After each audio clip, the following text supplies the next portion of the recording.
Hey, good morning, everyone, and welcome to Fuel for Success, episode number 117 on this fabulous Thursday, the 12th. Which makes me think tomorrow, for those who have triskaidekaphobia, probably won't be joining us. Anyway, Oh, uh, Friday the 13th. And guess what? This church is going on a camping trip. are you going? You know, Are you going camping, Matt? probably not. I told the brothers yesterday, I said, guys, there's going to come a day where I can take time off. But right now, I just can't take 2 days off, man. I just can't. And they were like, it'll be there back. And listen, I mean, it's true. Sometimes you just got to take time off. But you got to, as a businessman and an entrepreneur, you got to know when to take your time off. You got to know when your flow is, when your momentum is. And the worst thing you can do is take time off in the middle of momentum. There's your good advice for the day. Don't take your time off in the middle of momentum. Yeah, I completely agree, and I know exactly what you're talking about. My brother sent out an email. He's got 2 open spots in his boat Friday and Saturday to go muskie fishing. I'm a huge muskie fishing fan. Haven't been muskie fishing in probably a year and a half, 2 years. And I'm like, there's just no way I can do it. I'm cranking out, executing this week. And so another time, it'll have to wait. Hey, Julia's got an interview tomorrow. Good luck, Julia. We'll be praying for you. Hopefully that turns out well. As long as it doesn't interfere with Mission 25, we're praying that you get the job. He's right. Hey, oh, by the way, the word I used, what? Interesting thing in my family, we have, myself and my son and my daughter have adopted words that if the other one uses it, we have to pay each other $1. So we have like, one of mine is trebuchet, which is an old, anyways. And my son has triskaidekaphobia, which is fear of the number 13. So that's twice I've used it on the show, so I have to pay him. Wait a minute. If people watch this on a recording, do I have to pay him royalties? Yes. I better stop saying it. That would be a good business plan. How big is Carol's bill? I'm just curious. She doesn't participate. She made it very clear yesterday. I'm not playing. She's like, I'm not participating. She says, I don't have a word, and I'm not paying for your words. Okay, all right. I've been in on that discussion.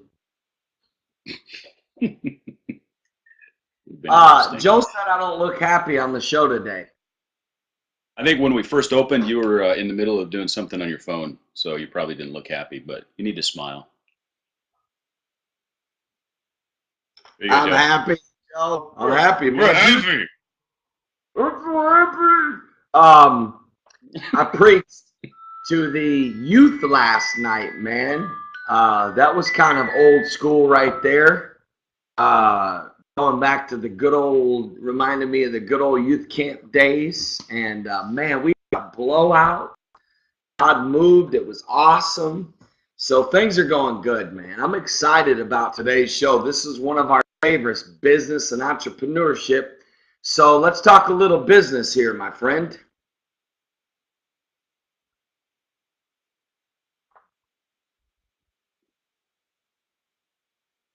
Yeah, I get, you know what? When you move a lot, you cut out on me. Hold still. Don't raise your voice at me, please.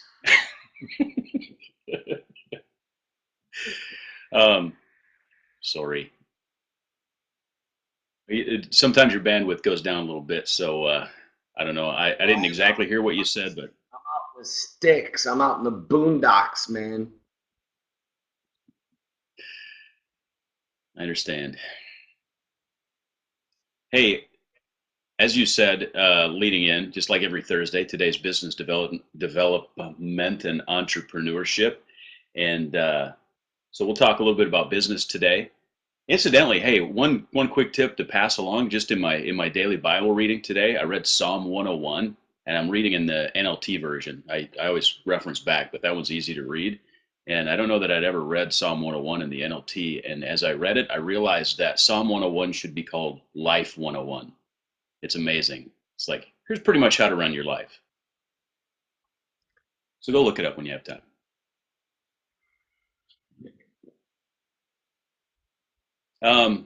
But on to business. On to business, my friend. So you and I are both entrepreneurs. We're both business developers, and you've got a new product out, the Jesus Bible Study. I almost hesitate to call it a product because it's more than that. But It's a movement. The Jesus Bible Study is a movement, my friend. This thing is spreading across the world like wildfire, and it's literally becoming a movement.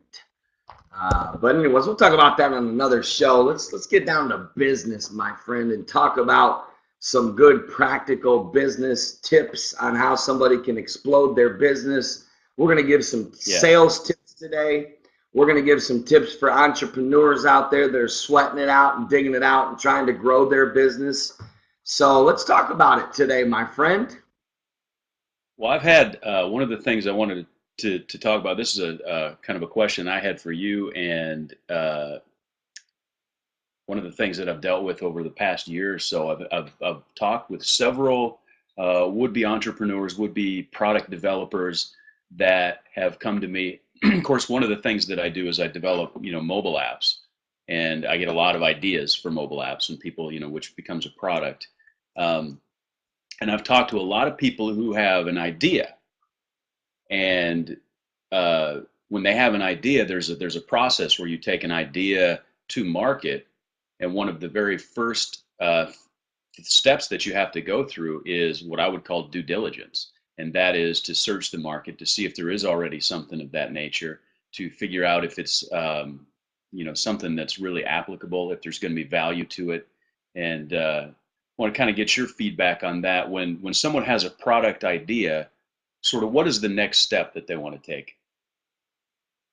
When they have a product idea, the next step is to you're talking about like they haven't even really released it. You're talking about just an idea in their mind, right?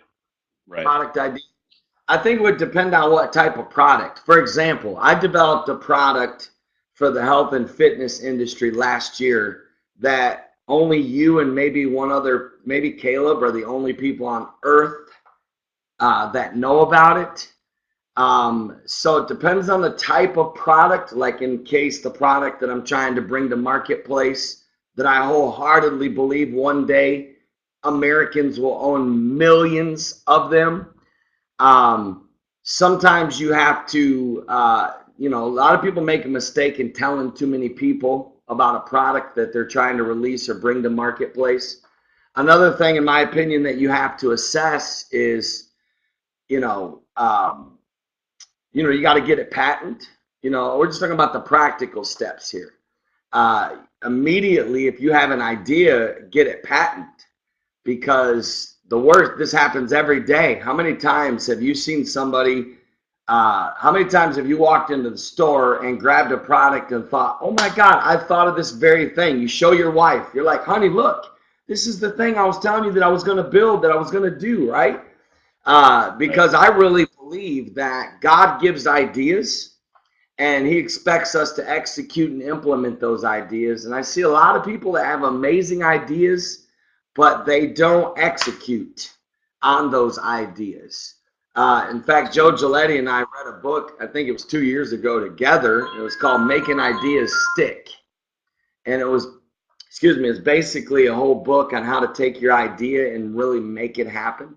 So on the practical side, you have to get it patented, and then you have to determine where you're going to have it manufactured. Are you going to have it manufactured in America, China?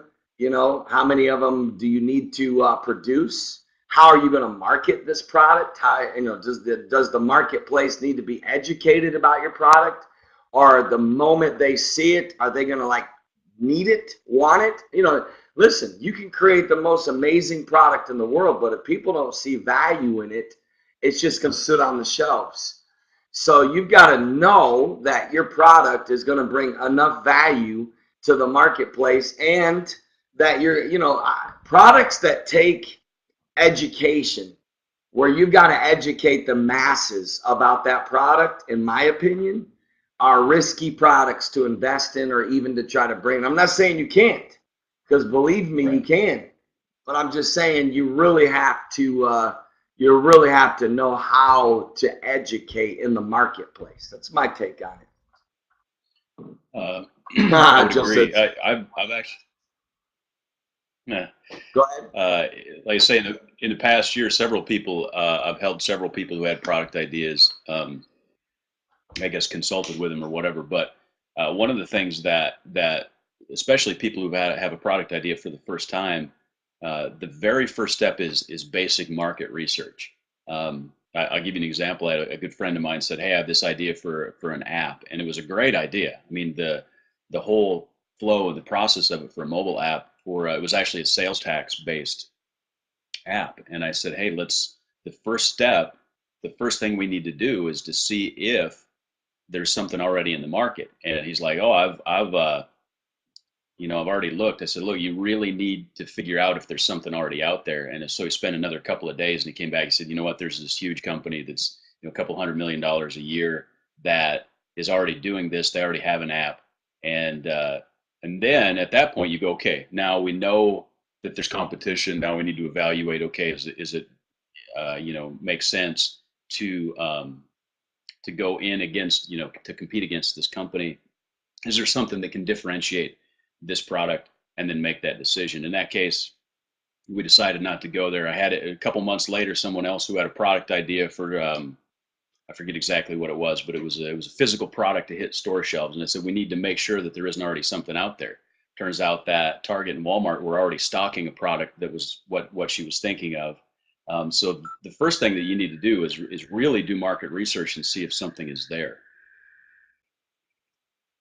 I so believe that, because even Joe said it. You have to test the market first. Nothing is worse than trying to market something and then no one wants it. It's so true. So like this, okay?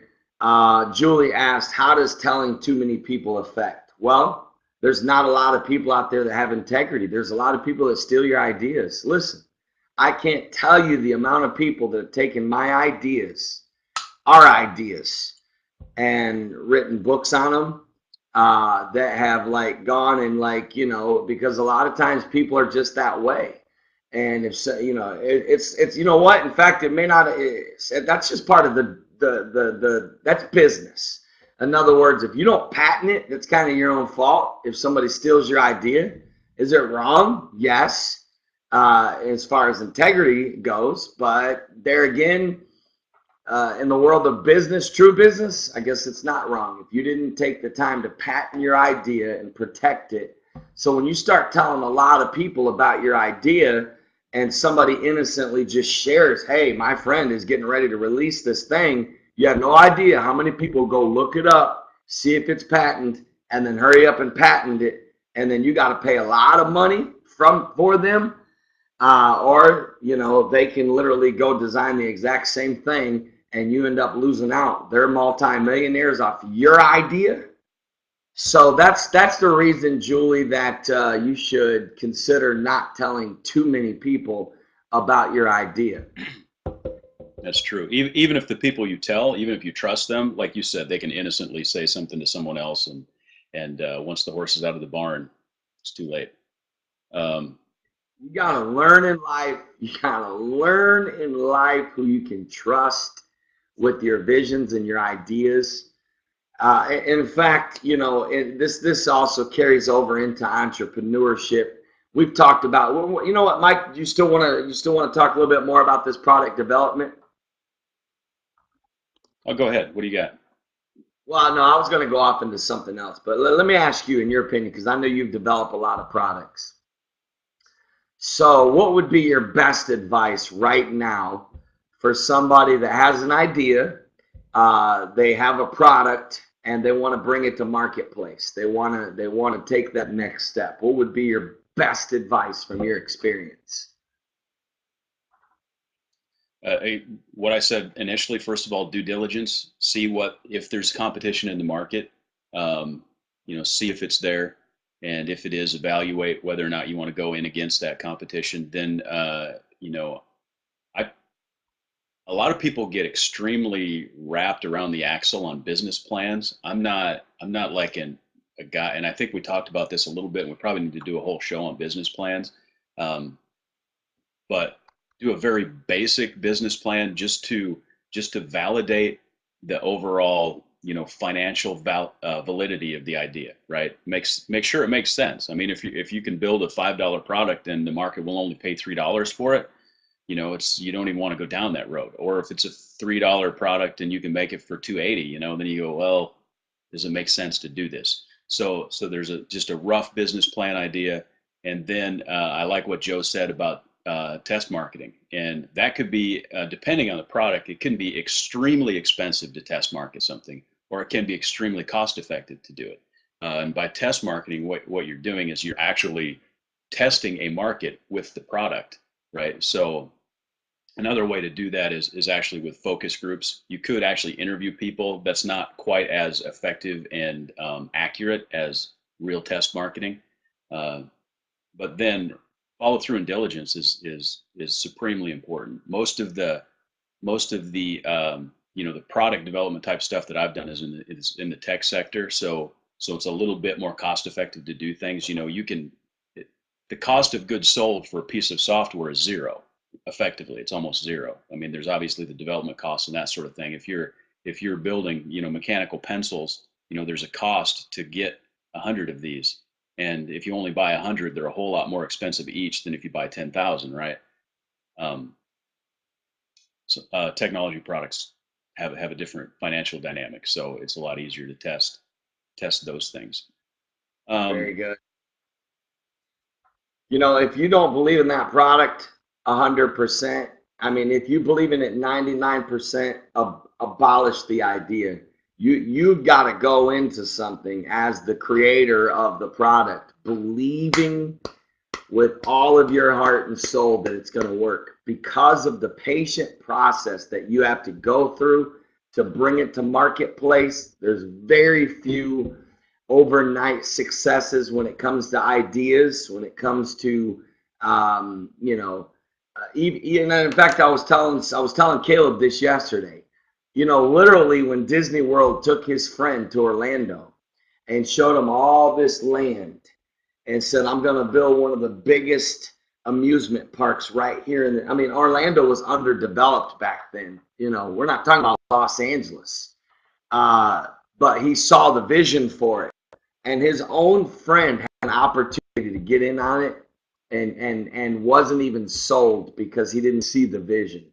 So you have to, that's another reason I tell you to be kind of careful who you tell your ideas to, because you have to understand that a lot of you have been discouraged out of great business opportunities and ideas and success because of small-minded people that didn't see the vision, people that didn't get it. That's why Mike and I work so good together, because we get it. We totally get it. We get what we're thinking. We get the process. We get everything. We literally see it. Like when we talk about stuff, we just literally see it. So you got to be around. TD Jake says you've got to work with people that have your rhythm. My friends. So a lot of people, are around people that don't have their rhythm, and that's why you're always falling short, because you get with people in your inner circle or in your business partnerships that don't have your rhythm. He said, for example, if somebody's a 9-to-5er and you're somebody that's very creative and you may get on fire at 9 p.m. and work till 2 a.m., then you're not going to do well partnering with a 9-to-5er. So and this goes in all partnerships, relationships, you've got to learn how to find people to partner with. That's another thing. I wholeheartedly believe in partnerships. My very good friend, I didn't even know was on the show here. I just got a text from him. Kevin Planko from Canada. Great guy, first class guy. He's actually the creator and I think he's the publisher of the Ask the Experts magazine. Right. We need to have him on the show one day. Awesome guy, but he said patent, also trademark. I like what he said. He said the experts is not patentable, but it's trademarked. So that's good right there as well. Very good right there. My friend Kevin, thanks for being on the show, buddy. I didn't know you were on today. Mike, I'm missing some of the comments. So if there's anything that we need to, I see him over there. There we go. Yeah, I was actually just gonna bring that up, and also Al brought up a great point, and you mentioned it in partnerships as well. He said most people are too in love with their ideas. They need to hire someone like you, for example, to poke holes in it. I completely agree with that. A lot of times you can be so you have blinders that you only see what you want to see about the product, and you need to have outside voices that at a certain point, someone that you trust that can look at the product and say, hey, hang on a second, or even look at the business plan and say, hang on a second, this isn't going to work. This doesn't make sense. Either hire a business consultant, or if it's, a software product, you have beta testers, that sort of thing, so that you can get that feedback, and don't let your ego get in the way, right? You don't want your emotions to run your business. You want your brain to run your business. Yeah. Within reason. Good stuff there. That's, you know what? That's very good. Don't let your emotions run your business. Let your brains run it. That's very good advice. I've seen a lot of people make mistakes by letting their emotions get in the way and not really truly thinking clearly. Listen, if you're an entrepreneur and you're a business owner, the most valuable thing you can do is have a clear mind and think clearly. Too many business people that I meet that own their own businesses, they're extremely scattered, disorganized, their lives are out of control, they have no balance. Balance, as if we believe in the word balance. Hello, we don't even believe in the word balance, my friends. Balance is a myth. What am I even saying that word on this show for? Julie's asking, Shark Tank poke reasonable holes? Absolutely. Listen, if you're in business and you're an entrepreneur, you can learn a lot from watching Shark Tank, because the questions that they ask those future entrepreneurs or business owners are some really good questions. And you need people. Listen, don't misunderstand what I say. Avoid negative people. But don't avoid people that talk truth into your life and that ask you the tough questions. You've got to have people in your life that they're not negative about your idea, but they ask you the tough questions just to make sure you thought about it so you can maximize your success and minimize, or maximize your results as well.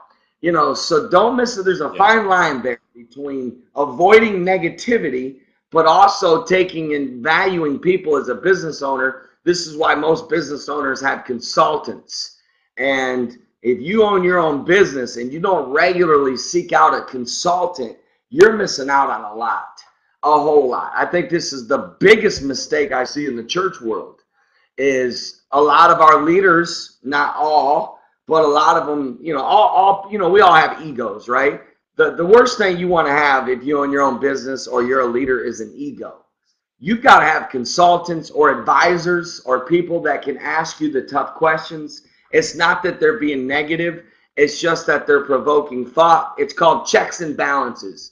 And it's good for you. It's good for people to say, have you thought of this? Or have you considered this before? And sometimes, it might spark an idea. It might help you shift something that needs to be shifted. It might save you millions of dollars. It might save you hours and years of frustration. So value consultants, value people in your life, aka business partners that ask. When Mike and I get ready to release an idea, we ask a lot of questions. When we go through, we have a lot of products we're working on, more than you would even realize. And behind closed doors, there's a lot of this type of collaboration, of asking the tough questions. It's It's not that we're being negative on each other. It's sharpening our mind. That's what the Bible says, iron sharpens iron. You need people in your life that can keep you in check, ask you the tough questions, and help keep you on track. You know, I'm just shocked at the amount of people that don't invest in coaches. I'm not throwing a sale for myself, although I should, because I'm the best. But let me say this. You know, my friends, you're missing out on so much opportunity if you own a business and you're not tapping into a consultant or a coach to really help you evaluate more. It's good. I like that. Sherry asked me a little while ago to explain my hat. Hat's on backwards today. This is my 4th day of intense coding, so I'm like almost 9,000 lines of code for the week. Pretty good. Most developers do 10 a day. I love, this is the quote of the week. This is the quote of the week from the one and only Al Garcia.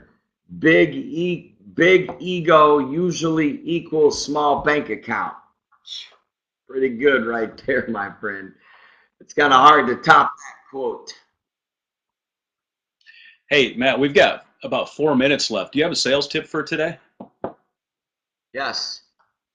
Sales tip of the day is you have to learn how to ask good questions. Listen for the need or the pain. There's two types of things that you have to create if you're going to make a sale. You've got to create urgency and you've got to create pain. If you can find out where your customers are hurting and you can solve that pain or that need or that problem, you have a sale like that. Problem with most salespeople is they really don't listen and they really don't ask the right questions. If you really listen, all of the sales that I've ever made in my life, and I've made some big sales, have come by me literally showing interest, straight up interest in that customer, asking the right questions and asking more questions so I can really understand their needs and then solving that problem. Listen, if you solve problems as a salesperson or as a business person, if you make people's lives easier, if you eliminate people's frustration, if you save people time or money, if your product or service meets needs, saves time and money, gives people satisfaction, I'm telling you right now, sales for you will become so much easier. So ask good questions. Listen. Don't be thinking about what you're going to say next, because if you'll really listen, you're going to get the clue that you need to close. And I think that the second tip I would give all salesmen out there is they've all got to develop a mentality to close. I love what Grant Cardone says. Listen, if you've got to believe in your product or service to the degree that you feel like you're committing a crime by not offering it to people. That's to the degree that you have to believe in your product or service, that you're doing an injustice. You're literally, like, you believe in it so much that you're doing an injustice by not making people aware of it. And also another good quote on my man Grant Cardone. He said, one of the biggest problems in business is obscurity. Most people don't know who you are. And that's because most businesses don't sell. Most businesses don't have a powerful sales force. And the number one focus you should have as an entrepreneur, listen, if you own a business, you should take your top producing salesperson and go give them $1,000 a week raise right now. Like literally right now. Just go in and triple his salary. Whatever you're paying him, triple it. Because listen, if you can get a producer on your team, somebody that really produces. I'll give you an example. There's a guy in this church here who owns his own business, and he was asking my advice about a sales manager. I said, man, I would love to do that. He's got 10 salespeople, and you know, he said, I can't find anybody that can keep these people motivated, that can train them, that can empower them. Listen, guys, if you're not in sales, If I was you, I would master sales. I would learn everything I could about sales. Sales is where all the money is. Most people are afraid of sales because they're afraid of rejection and they're afraid of the word no. Real salesmen love rejection and they love to hear the word no. When I hear no, I smell money because I know that I'm out there applying the law of numbers and going for the ask, because you have not because you ask not, and going for the close. When you go for the close, you're going to hear no's. So when you hear no, start smelling money, my friend, because it's on its way.